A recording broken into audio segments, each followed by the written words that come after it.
Hello everyone! I'm Noah, an avatar here at Pitch Perfect, and I'll be guiding you through our video about financial modeling for startups and businesses. Financial modeling is an essential tool for estimating the potential of a business and its financial requirements. When starting a new venture, it's crucial to have a solid understanding of various key factors. Questions like, how much should you charge for your product?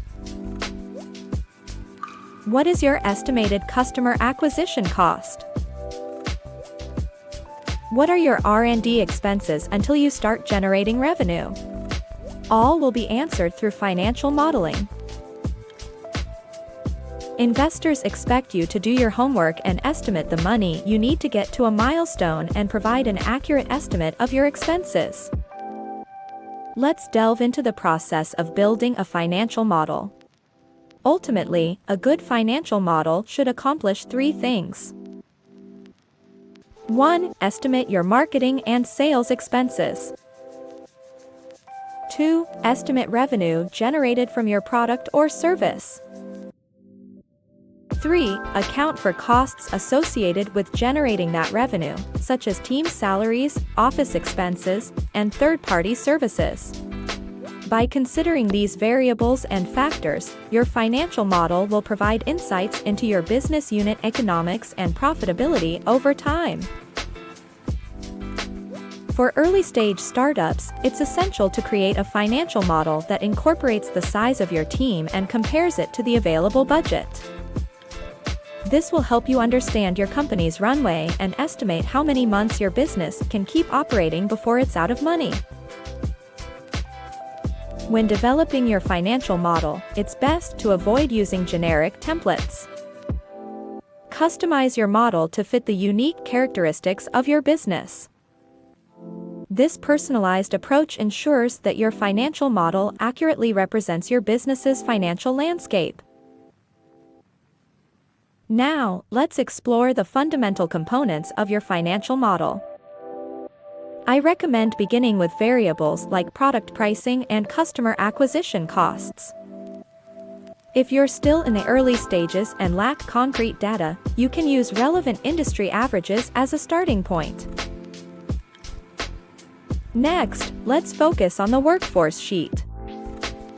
This sheet is crucial, especially for early-stage startups, as it represents the most significant and reliable line item in your company's expense list.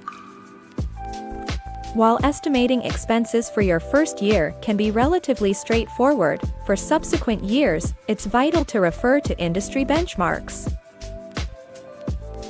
To ensure clarity and organization, consider grouping your workforce into three departments: Research and Development, R&D, Marketing and Sales, M&S, and General and Administrative, G&A.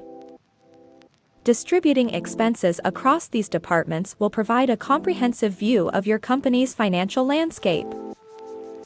Moving on to the revenue. It is crucial to understand what drives your revenue. Remember, revenue doesn't just materialize, you need to generate it strategically.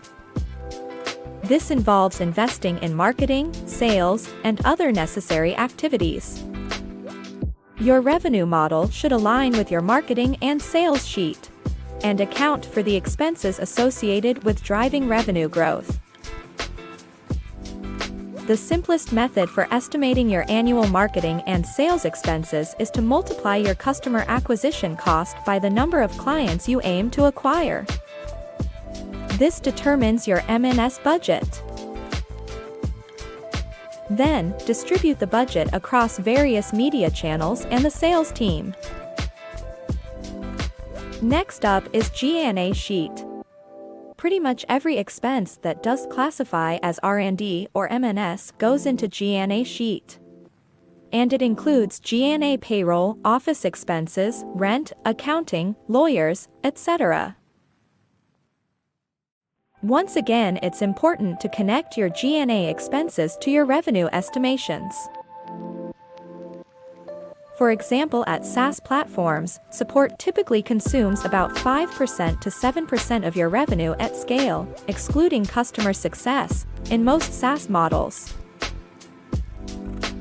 You can also connect the number of your team members to the size of your office and therefore rent. It's those connections that let you be very accurate about your growth expectations and your company's expenses in the future. Last but not least, the Capex. This sheet is meant for assets owned by the company. Cars, computers, desks, and other office fixtures. All these are not expenses and need to be on the Capex sheet. When most of the software companies don't need to pay much attention to this section, e-commerce companies do. Because their working capital is critical and they might pay suppliers long before they sell their inventory. Again, you can connect the number of your team members to the number of computers and office fixtures in your Capex sheet. All the individual sheets we discussed earlier will be consolidated into your cash flow statement. This statement provides an essential summary of your gross margins and overall cash flow. By analyzing this data, you can gain valuable insights into your projected KPIs, capital requirements, and revenue expense ratios. Again, your model should be tailor-made for your business and its unique characteristics. Don't use templates and build your model from scratch. That's all for today. If you have questions, feel free to contact us at Pitch Perfect. Thank you very much for watching. See you soon.